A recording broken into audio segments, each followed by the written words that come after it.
నమస్తే, నేను మీ సతీష్. ఎన్నికలు దగ్గర పడతా ఉన్నాయి ఆంధ్రప్రదేశ్లో. ఈ క్రమంలో అన్ని రాజకీయ పార్టీలు కూడా ఎన్నికలకు సమాయత్తమవుతా ఉన్నాయి. అయితే అధికారంలో ఉన్నటువంటి వైసీపీ ఆ పార్టీ అధినేతలో మాత్రం అసహనం పెరిగిపోతా ఉంది అనేటువంటి ఒక చర్చ అయితే ఏపీ రాజకీయ వర్గాల్లో విస్తృతంగా జరుగుతుంది. దీనికి ప్రధానమైనటువంటి కారణం నిన్న ఉరవకొండలో ఏదైతే బటన్ నొక్కుడు కార్యక్రమానికి హాజరైనటువంటి జగన్మోహన్ రెడ్డి ప్రతిపక్షాలపై చేసినటువంటి వ్యాఖ్యలే కారణంగా కనిపిస్తూ ఉన్నాయి. మరి నిజంగా జగన్మోహన్ రెడ్డిలో అసహనం పెరుగుతూ ఉందా? దానికి కారణాలు ఏమిటి? ఆయన చేసినటువంటి వ్యాఖ్యల్ని ఎలా అర్థం చేసుకోవాలి? ఇదే అంశాలు మనతో చర్చించేందుకు సీనియర్ జర్నలిస్ట్ సత్యమూర్తి గారు ఉన్నారు. సార్ నమస్కారం. నమస్కారం అండి. సార్, ముఖ్యంగా జగన్మోహన్ రెడ్డి గారు నిన్న ఉరవకొండలో చంద్రబాబు గారి పైన చేసినటువంటి వ్యాఖ్యల్ని ఎలా చూడాలంటే, చంద్రబాబు గారిని జాకీలేసి లేపడానికి ఒక పక్కన దత్తపుత్రుడు అంటూ పవన్ కళ్యాణ్ గారిని, పక్క పార్టీలో ఉన్నటువంటి ఆయన వదిన అంటూ పురంధేశ్వరి గారిని, అంటే పురంధేశ్వరి గారిని కూడా తీసుకొచ్చి ఈ రోజున తెలుగుదేశం పార్టీకి అంటగట్టడం అనేటువంటి ఈ అంశాలని ఎలా చూడాలి? ఇప్పుడు జగన్మోహన్ రెడ్డికి అతనికి ఏంటి అంటే గ్రౌండ్ కదిలిపోతున్నది.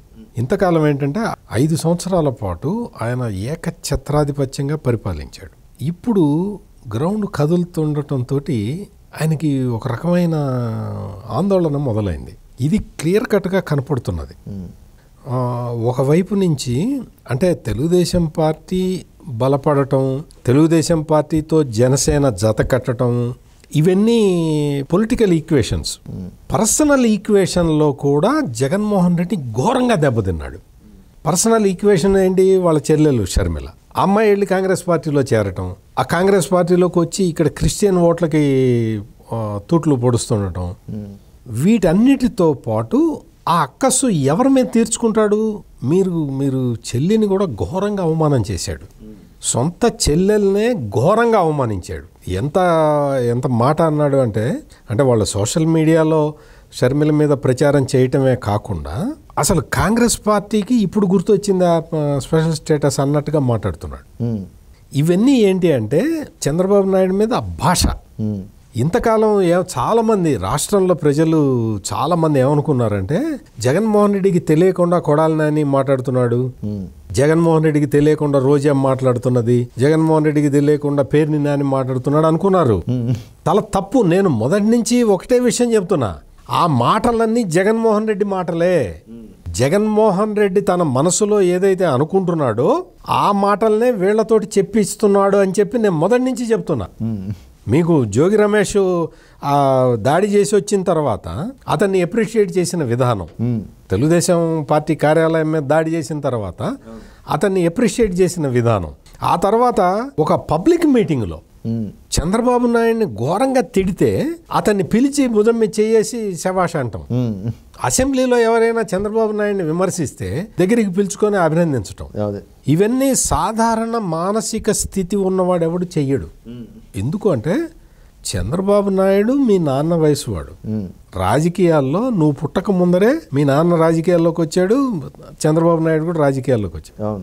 నువ్వు తండ్రి వయసు వాళ్ళని ఈ విధంగా నా మాట్లాడేది. అంతకు ముందర కూడా చంద్రబాబు నథింగ్, మర్చిపోండి అన్నాడు.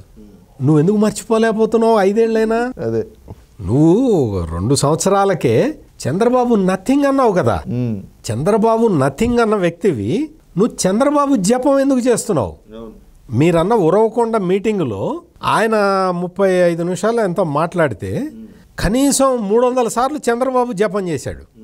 ఆ చంద్రబాబు అని. అదేవిధంగా మీరన్నది ఇంకొక పాయింట్ కూడా కరెక్ట్. దత్తపుత్రుడు అని చెప్పి పవన్ కళ్యాణ్ని కించపరచడం. నిన్ను కించపరిస్తేనేమో నువ్వు పోలీసుల్ని పంపించి తీసుకొచ్చి లాకప్లో పడేసి కొట్టిస్తావా? మరి నిన్నేం చేయాలి? అంటే ఇవన్నీ కూడా జగన్మోహన్ రెడ్డికి అర్థం అవుతున్నది కానీ అర్థం కానట్టు నటిస్తున్నాడు. ఇప్పటికే మొత్తం ఆంధ్రప్రదేశ్లో జగన్మోహన్ రెడ్డికి వ్యతిరేక పవనాలు ఎందుకు వీస్తున్నాయి అంటే ఇటువంటి భాష వల్లే. ఆయన వాడుతున్న ఈ పదజాలంతో చాలా మంది ప్రజలు హర్ట్ అవుతున్నారు. ఇప్పుడు పురంధేశ్వరి రాష్ట్ర బీజేపీ అధ్యక్షురాలుగా వచ్చింది, ఆమె పనిచేస్తుంది. ఆమె తీసుకున్న అంశాలు చాలా కీలకమైన అంశాలు తీసుకుంది. జగన్మోహన్ రెడ్డి వెన్ను పూస విరిచే అంశాలు తీసుకున్నది. ఏంటి? జగన్మోహన్ రెడ్డి ఏమేమి కంపెనీలు పెడుతున్నాడు, మద్యం కంపెనీలు, ఆ మద్యాన్ని ఎట తయారు చేస్తున్నాడు, ఆ మద్యాన్ని తయారు చేసే రేట్ ఎంత, అమ్ముతున్న రేట్ ఎంత, మొత్తం డిజిటల్ కరెన్సీ కాకుండా క్యాషే ఎందుకు తీసుకుంటున్నారు, ఇవన్నీ ఆధారాలతో సహా లెక్కలు కేంద్ర ప్రభుత్వానికి పంపించింది పురంధేశ్వరి. మరి ఆమె మీద కోపం రాదా? కోపం వచ్చి ఏం చేయాలి? డైరెక్ట్గా బీజేపీని తిట్టలేడు, అంత ధైర్యం లేదు. బీజేపీని తిట్టంగానే తన మీద అక్రమాస్తుల కేసులు బయటికి తీస్తారేమో, బాబాయ్ మర్డర్ కేసులో నిందితులందరిని అరెస్ట్ చేసేస్తారేమో అన్న డౌట్ తోటి బీజేపీని తిట్టలేడు. అందుకని పురంధేశ్వరిని తీసుకొచ్చి తెలుగుదేశం పార్టీ ఘాటను కట్టేయటం. ఈ తరహా రాజకీయాలు చూసి చూసి చూసి ఆంధ్రప్రదేశ్ ప్రజలందరూ కూడా ఈరోజు ఒక విషయాన్ని అర్థం చేసుకున్నారు. ఇతను 5 సంవత్సరాలుగా ఇవే మాటలు చెప్తున్నాడు. చంద్రబాబు నాయుడు మీద, పవన్ కళ్యాణ్ మీద విమర్శలు చేస్తూ మనల్ని రెచ్చగొడదామని చూస్తూ ఉన్నాడు అని ప్రజలందరికీ అర్థమైపోయి జగన్మోహన్ రెడ్డి మీద ప్రజలందరికీ కూడా ఒక ఎవర్షన్ వచ్చేసింది. సరే, అదే సమయంలో చూస్తే ఈ రోజున నాకు ఏ స్టార్ క్యాంపెయినర్లు లేరు. ముఖ్యంగా వాళ్ళకున్నట్లుగా పక్క రాష్ట్రాల నుంచి వచ్చే స్టార్ క్యాంపెయినర్లు నాకెవరూ రావట్లేదు, నాకెవరూ లేరు కూడా, నాకు ప్రజలే స్టార్ క్యాంపెయినర్లు.